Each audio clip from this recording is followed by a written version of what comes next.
urugo rwo rwose ruri kure y'Imana ruratakwa, kandi kwatakwa biroroshye cyane. Ariko nk'urugo dusenga nkatwe, nyingo zisenga nkatwe, kugira ngo shitani izatake, kugira ngo nubwo burozi babwohereze butugereho, ndagira nkubwire ngo ntago byashoboka, kubera ko tuba dufite protection, tuba dufite Yesu Kristo.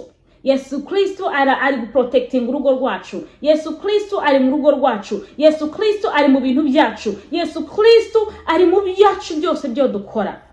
Ariko amasengesho menshi Imana yumva kuri wowe udafite ibyo bibazo byose, yo kwiriza ubusa, kwima umubiri wawe ibiryo. Reka nkubwire ikintu, aya masengesho arakora, si nkubeshye pe, aya masengesho arakora, narabibonye. So rero muvandimwe uri kunda muri uyu mwanya, niba uri gusengera urugo rwawe, ibintu bya mbere ugomba gusengera mu gihe ubifite ibyo bintu byose ngiye kukubwira, ndagira nkubwire ngo urugo rwawe ruzagira kure cyane, uzagira kuri byinshi, uzahora wishimira umugabo wawe, uzahora wishimira umugore wawe. Ndagira nkubwire ngo rwa rugo bavuga rw'ijuru uzaba urwicayemo. Ngewe ngwicayemo uyu munsi, mu gihe uri gusenga akurukundo. Saba urukundo mu rugo rwawe, urukundo rumanuke ruganze mu rugo rwanyu, kuko niba muba mufite urukundo byose bizajya bigenda neza. Hanyuma rero ikindi cya kabiri, kugira ibiganiro byiza, mukaganira mugahuza muri byose. Ibyo nabyo bizatuma mugira gute, mushobora kubaka urugo rwanyu. Imibonano mpuzabitsina bavandimwe, imibonano mpuzabitsina, hari abantu bigeze kumbwira ngo se ngo ninjye senga imibonano mpuzabitsina. My dear, usengera imibonano mpuzabitsina, usenge imibonano mpuzabitsina. Imana wa mugore wikurinda ama infection, wa mugabo Imana igurinde gucika intege. Senga ubisaba ku Mana, Imana byose irabitanga. Mushobore gushimishanya imibonano mpuzabitsina, kuko niba mushimishanya imibonano mpuzabitsina n'utundi tuntu twose two ku ruhande, ibyo bintu byose nagiye mvuga guhera ku cya mbere kugeza kuri iki cya gatandatu ngezeho, niba mwamaze kubyumvikana byose, n'imibonano mpuzabitsina nayo ikaza ikaba imeze neza cyane, mukaba muyumvikanaho neza. Niba wumva unaniwe mugore, bwira umugabo wo kunaniwe, umubwire n'impamvu unaniwe, uburyo agomba kugufasha. Niba wumva bataguteguye bihagije, umubwire uburyo agomba kugutegura. Wa mugabo we, niba ubona ko umugore atabizi mu gitanda, ndagira nkubwire ngo utangire nanone ugire gute, umubaze uburyo bigomba kugenda, cyangwa umubwire ku buryo yabigenza kugira ngo bishobore kuza kugenda neza. Murakaza neza muryango muhire, murakaza neza. Chantal Akiza TV, murakaza neza murisanga. Hello, amakuru yanyu, muraho murakomeye, nizere ko mumeze neza. Nkuko bisanzwe ni Chantal Hakiza, mama w'abana batatu, ndubatse, ntuye muri Amerika, muri leta ya Georgia, Atlanta, niho Imana indindiye n'umuryango wanjye. Hanyuma rero happy Monday, wa mbere mwiza. Imana ikomeze kubana namwe, Imana ikomeze guhagarara ku miryango yanyu. Ndaho ndakomeye cyane, meze neza. Ndashimira buri muntu wese yashyize amavi hasi asengera.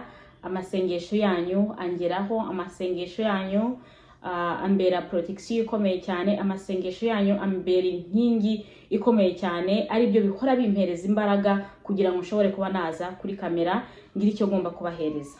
Hanyuma rero kuri uyu munsi wo kuwa mbere, mwese murabizi, ariko mbere yuko ntangira kuganira kuri topic y'uyu munsi, kuri content y'uyu munsi, nagira ngo mbibutse wowe uri kundaya muri uyu mwanya utarakora subscribe kuri YouTube channel yanjye, ndagusaba nkwinginze ngo ukore subscribe, araba ari impano ikomeye cyane umpaye. Hanyuma nawe wamaze gukora subscribe, icyo ugomba gukora ubu ngubu kuri video yari yo yose isohotse, no kuvuga ko ugomba gukora like, commentaire, noneho ugakora share, ugasangiza n'abandi, kugira ngo ingo nyinshi zishobora kuba zakubakika, imiryango myinshi ishobora kuba yakubakika. Hano hari ibintu biryoshye cyane kuri YouTube channel, hari ibintu bimeze neza cyane, Imana yashizemo ibintu bidasanzwe bishobora kuba byakubaka umutima wawe. Niba rero byubaka umutima wawe, bisangize n'abandi kugira ngo nabo bashobore kuba bakubakika. hanyuma urashobora gushyira kuri status yawe ya WhatsApp, link ukayishyira kuri status yawe ya WhatsApp. Urashobora gushyira mu group urimo ya WhatsApp niba bitabujijwe. Urashobora gushyira kuri social media zawe. Icyo gihe uburi kugira gute, uburi gusangiza abandi bagashobora kuba bakumva inyigisho za Chantal, kuko ingo nyinshi ishobora kubakika, abantu benshi bashobora guhinduka kubera inyigisho za Chantal, kandi ari wowe wabishyizemo akaboko. Nukuri pe, Imana irakumpera umugisha. Rero dukomeze tuganire. Uyu munsi no munsi wo kuwa mbere, tuganira uburyo tugomba kubaka ingo zacu. Kugira ngo ingo zacu zikomere, ni igiki tugomba kubanza gukora kugira ngo ingo zacu zikomere. Njyewe nemera yuko kugira urugo rukomere, kubera ko narabibonye. Ibi ndi kubabwira ni ibintu nabonye. Maze imyaka 16 nubatse, igiye kuba 17 ejo bundi kwa 7. So mu by'ukuri urumva yuko mfitemo experience, mfite byinshi nanyuzemo. Ya myaka 5 bavuga umuntu struggling amwe, iyo ngiyo nayinyuzemo nyine, iyo struggle nayinyuzemo ngera ku myaka 10, bimaze kugira 16. Urumva yuko mfitemo experience, nzi igishobora kuba cyakubaka urugo rugahora ruryoshye. Ngende umuntu ndi mu rugo ruryoshye. Niba mu bantu hariho abantu bafite ingo nziza, ndizera neza ntashidikanya ko ndi mu ngo za mbere zifite ingo nziza cyane. So rero ubwo rugo rwiza kugira ngo urunguru nicayemo, urugo nishimira, urugo nshimishwa nago, habayeho Imana. Urugo rwacu twarufashe turushyira ku Mana.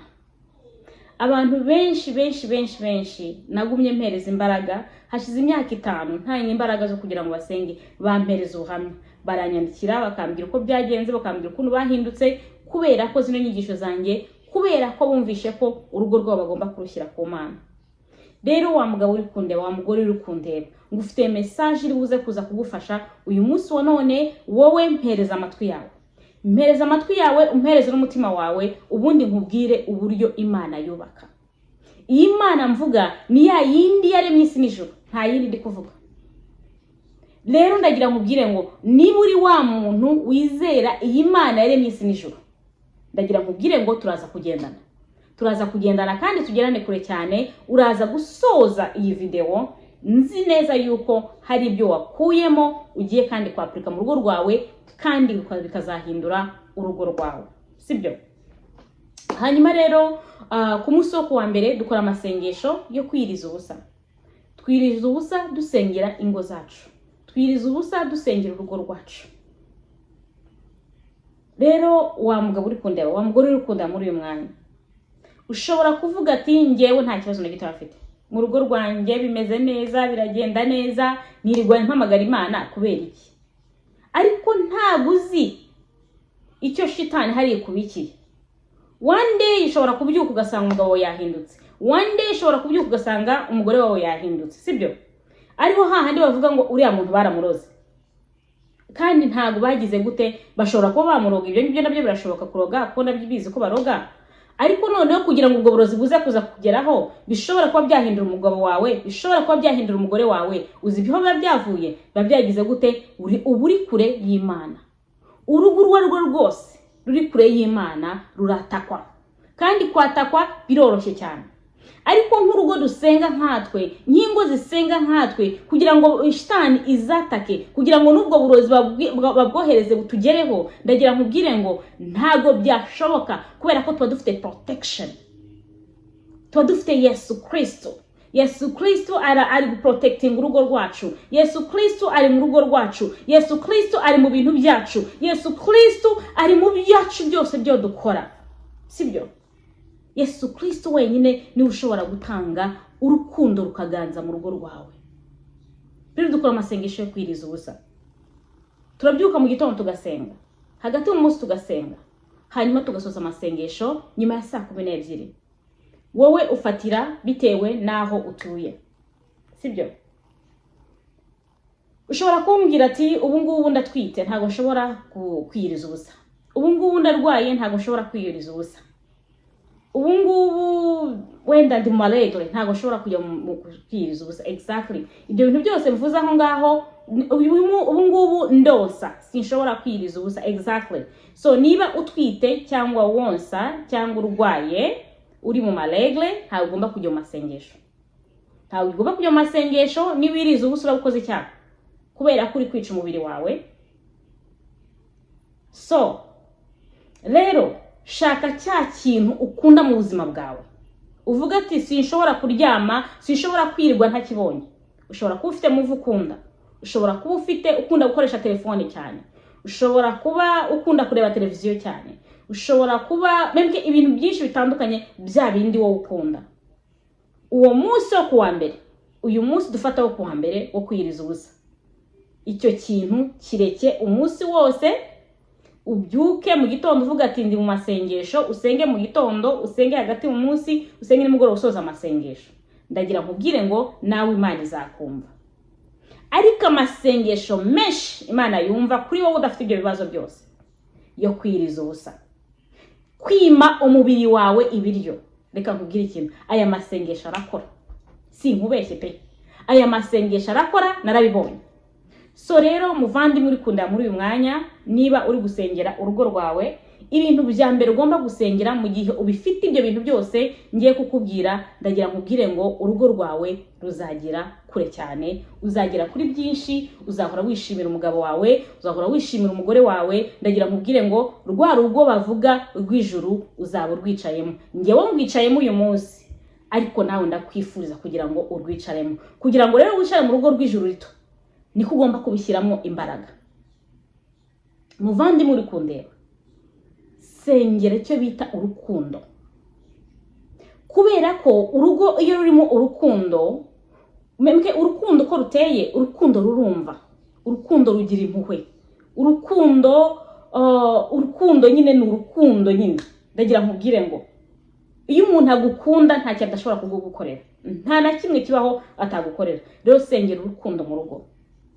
Reka mbibira akabanga rero muvandimwe muri kwinjira muri uyu mwanya, twebwe turabikora ibintu ngiye kubabwira, twebwe turabikora kandi nabonye ko byatumye urukundo rwacu ruzamuka cyane. Kuva twahura ku munsi wa mbere duhura, guhera uwo mwaka wa mbere, hariho twebwe ibintu tujye ducelebratinga, abandi bashobora kuba batabicelebratinga, ariko niba nawe utabicelebratinga ibyo bintu ngiye kuvuga, nawe ndazi kukubwira metode ugomba gukoresha kugira ngo urukundo rukomeze ruganza mu rugo rwawe. So ngewe n'umugabo wanjye kuva twahura ducelebra icyo bita Valentine's Day. Valentine's Day ni Saint Valentin. Saint Valentin turabakatolike, abakatolike twemera Saint Valentin, abapantekote numvisha ngo ntago bemera Saint Valentin, ntago mbizi n'ayandi madini yandi atandukanye atabyemera, ariko twebwe turayemera ko ari umunsi w'abakundana, w'abantu bakundanye, noneho byongeyeho umugore n'umugabo. Hari abantu bajya gucelebratinga Saint Valentin, ugasanga agiye gushaka kandi gakobwa hari hanze, agiye gushaka kandi gasore hari hanze bagomba kuza gusohokana. No, wowe n'umugabo wawe, wowe n'umugore wawe, ni mwebwe mugomba gusohokana kuri Saint Valentin, ni mwebwe mugomba gutegura Saint Valentin yanyu, mugahana za kado, mugahana impano, mukaba niba mutanafite n'uburyo mukicara mu rugo mukagira icyo mugomba guteka, icyo mufite mu rugo mugomba guteka, ariko mukicara hamwe mugasangira, mukaganira, mukavuga ku bw'urukundo rwanyu, uko ibyo mugomba kugira guhindura mu rugo rwanyu kugira ngo urukundo rukomeze. Ibintu ngibyo byose byiza cyane, muri gusangira mu rugo, mwicaye mufite akantu muri kunywa, nubwo mutashobora kujya hanze, abafite uburyo musohoke mugende hanze, mugende mwisanzure muryoherwe kuri Saint Valentin. Saint Valentin ni kuwa gatanu. So impamvu nyivuzeho ni kubera ko ni kuwa gatanu ejo bundi ku itariki 14. Saint Valentin iba mu kwa kabiri ku itariki 14. Iyo Saint Valentin rero ngiye nkunda kuhereza imbaraga nyinshi cyane abantu mwashakanye mu celebrate Saint Valentin, mu celebrating muri hamwe, umugore n'umugabo.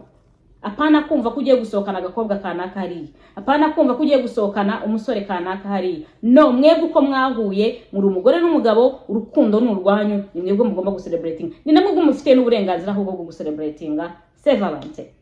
Rero urukundo rugomba gukomeza kuganza mu rugo rwanyu. Hariho n'ikindi kintu twebwe ducelebratinga buri mwaka, tugira twibuka anniversaire yacu, isabukuru y'igihe twakoreye mariage. Ibyo tubyibutse dufata amakonji, tugashobora kuba twafata icyumweru tukagenda ahantu, cyangwa tugasohoka hanze, tugira uburyo tubyizihizamo ku buryo twibuka muri cyagiye duhura bwa mbere byari bimeze gute, ese ni ibiki biri kubura mu rugo rwacu, tukongera none tukagira gute tukabinagura. Icyo kinyarwanda nyikubihera simbizi, urumva? So noneho tukongera bikagira gute rwa rukundo nanone rukongera rukagaruka mu rugo rwacu. Rero wowe udacelebrating ibyo bintu byose ntago mbizi, ariko niba hari udacelebrate anniversaire ya mariage we afite ikibazo sinzi, ashobora kuba arwaye. Ariko wenda abadacelebrate Saint Valentin ni benshi.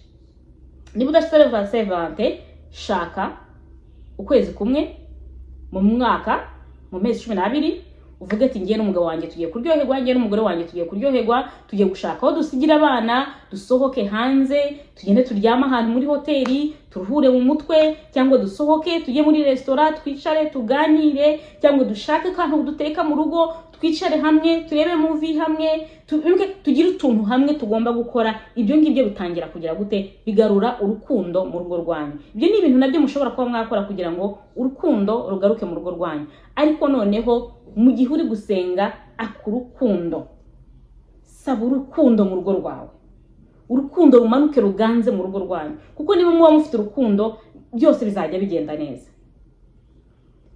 Hanyuma rero ikindi cya kabiri, kugira ibiganiro byiza, mukaganira mugahuza muri byose. Ibyo nabyo bizatuma mugira gute mushobora kubaka urugo rwanyu. Hanyuma noneho uzi ko ushobora gusenya urugo bitewe n'imyitwarire yawe, ukareba uburyo witwara niba bitabangamira mugenzi wawe, ukareba mu byo ukora niba bitabangamira mugenzi wawe. Niba hari ibyo ukora bikabangamira mugenzi wawe, tangira mwicare hasi mujye mubiganiraho kugira ngo ushobore kuba mwagira gute mwava muri icyo kintu, sibyo? Hanyuma ikindi nacyo mugomba gusengera, Imana itanga amafaranga mu rugo rwanyu. Itanga amafaranga mu rugo rwanyu. Urugo rutarimo amafaranga ndagira ngo mbabwire ngo ruba mwindura. Niho kwa kundi kuvuga ngo ubukene buraje, umugore wanjye sinkimukunda, umugabo wanjye sinkimukunda, n'ibiki byose ugasanga kubera ko nta biceri bihari mu rugo. Ni ikibazo gikomeye cyane. Musenge Imana ibahereza uzi. Inshuti zanjye, Imana yaguhereza akazi kariko kose n'akazi. Ndagusabye nkwinginze usenge Imana imanura akazi mu rugo rwanyu, usenge Imana imanura icyo bita amafaranga mu rugo rwanyu, kubera ko urugo rumwe amafaranga mushobora kuba mwagira gute. Kandi niba muri abantu nanone bafite amafaranga ahagije, musengera uburyo mugomba kuyumvikana ayo mafaranga, kubera ko ari amafaranga aba mu rugo akaba nk'igitsitaza, akaza ameze nk'umwana Satani yaje kugira ngo abatandukanye. Umwe akavuga ngo mfite ayanjye, n'undi nawe mfite ayanjye, ugasanga noneho ya mafaranga muri kuyarwaniramo ho kugira ngo ashobore kuba yagira icyo agomba gukemura mu rugo rwanyu. Niba rero mwarahezagiwe ayo mafaranga muyafite, musenge Imana ibigisha uburyo mugomba kuyakoresha, kandi mwese mubyumvikanyeho. Ndagira nkubwire ngo ibyo bintu ni mubyumvikana, kubera ko amafaranga asenya ingo za benshi. Ariko nimugira gute, nimubisengera, Imana ikamanuka ikabahereza ubwenge mu buryo mugomba gukoresha amafaranga, ikabahereza akazi mu rugo bikamera neza. Reka nkubwire ikintu, nta kintu mudashobora kuzagira gute kugeraho mu rugo rwanyu. Hanyuma noneho ikindi cya gatanu, yego, ikindi cya gatanu, kuhereza kumvikana n'imiryango yanyu, aho mwakomotse, aho wavutse, noneho gutanga kumvikana noneho aho washatse, ukumvikana abavandimwe yaho washatse, ababyeyi b'uwo washatse. Reka nkubwire ikintu, ibi nabyo bizagira gute, nabyo bizamu bintu bishobora kuba byatuma urugo rwanyu rugenda neza, kuko iyi miryango yumvikana ntacyo bizashobora kuba mwashobora kuba mwageraho. Ugasenga rero, usenga Imana kugira ngo itange kumvikana mu miryango yanyu yose. Ibyo byose nkubwira Imana irabitanga, sibyo? Hanyuma noneho ikindi noneho cya gatandatu, imibonano mpuzabitsina. Bavandimwe, imibonano mpuzabitsina, imibonano mpuzabitsina, hari abantu bigeze kumbwira ngo se ngo ninjye senga imibonano mpuzabitsina. My dear, usengera imibonano mpuzabitsina, usenge imibonano mpuzabitsina. Imana wa mugore we kurinda ama infection, wa mugabo Imana igurinde gucika intege. Senga ubisaba ku Mana, Imana byose irabitanga. Mushobore gushimisha imibonano mpuzabitsina. kuko niba mushimishanye mu mibonano mpuzabitsina n'utundi tuntu twose two ku ruhande, ibyo bintu byose nagiye mvuga guhera ku cya mbere kugeza kuri iki cya gatandatu ngezeho, niba mwamaze kubyumvikana byose n'imibonano mpuzabitsina nayo ikaza ikaba imeze neza cyane, mukaba muyumvikanaho neza. Niba wumva unaniwe mugore, bwira umugabo ko unaniwe, umubwire n'impamvu unaniwe, uburyo agomba kugufasha. Niba wumva bataguteguye bihagije, umubwire uburyo agomba kugutegura. Wa mugabo we, niba ubona ko umugore atabizi mu gitanda, ndagira nkubwire ngo utangire nanone ugire gute, umubaze uburyo bigomba kugenda, cyangwa umubwire ku buryo yabigenza kugira ngo bishobore kuza kugenda neza. Ariko musenge musaba ati Mana, turagusabye tukwinginze umanuke uduhereze imibonano mpuzabitsina iryoshye cyane. Umugore Imana imurinda ama infection kugira ngo adashobora kuba kwakunda ahora yiya mu mugabo, ibyo ngibyo byose ama infection yaveho mu izina rya Yesu. Umugabo Imana imurinde gucika intege mu izina rya Yesu. Mwagira ubuntu murangira nabashakiye ibintu by'imiti biri natural, ibintu byose dufite mu rugi wacu, ibintu byose dufite mu rugi wacu bishobora kutubera imiti y'ubugingo bwacu kugira ngo imibonano mpuzabitsina yacu ize kuza kugira gute, ize kuza kugenda neza. Bavandimwe, ndabinginze musengere imibonano mpuzabitsina, imibonano mpuzabitsina yanyu igende neza. Hari igihe umugore ashatinga down, hari igihe umugabo ashatinga down, bakabaho neza burundu, umwe aba mu cyumba cye n'undi aba mu cyumba cye, bapfa ikintu cyitwa imibonano mpuzabitsina.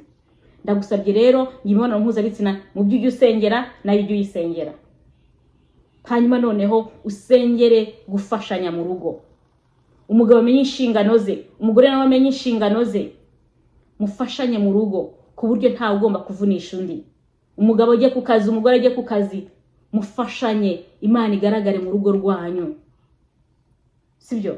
Imana izaziganze mu rugo rwanyu. Niba Imana iganje mu rugo rwanyu cyane no gufashanya bikaba bimeze neza cyane, ibyo bintu byose birindwi byose nkubwiye niba bigenza neza mu rugo rwanyu, urugo rwanyu ruzagera kure, ndabibijeje. Nibyo narimbaza ni uyu munsi wa none, shuti yanjye wowe uri kunyumva muri uyu mwanya. Ibi bintu nubigenderaho byose nkubwiye, ndagira nkubwire ngo uzagera kure cyane, urugo rwanyu ruzahora ari ijoro rito. Ubwo rero Imana ikomeze kubana namwe, ndabakunda cyane. Yari Chantal Hakiza nk'uko bisanzwe. Nanone mbibutse niba utarakora subscribe, kora subscribe, nurangiza ukore like, komanteri, usharinge n'abandi. Wewe wamaze kubikora ibyo ngibyo byose, icyo usigaje ni iki? Gukora like, komanteri no gusharinga n'abandi. Ubwo rero Imana ikomeze kuba mpera umugisha, ndabakunda cyane. Yari Chantal Hakiza. Bye bye. Murakaza neza muryango muhire, murakaza neza. Chantal Hakiza TV, murakaza neza murisanga.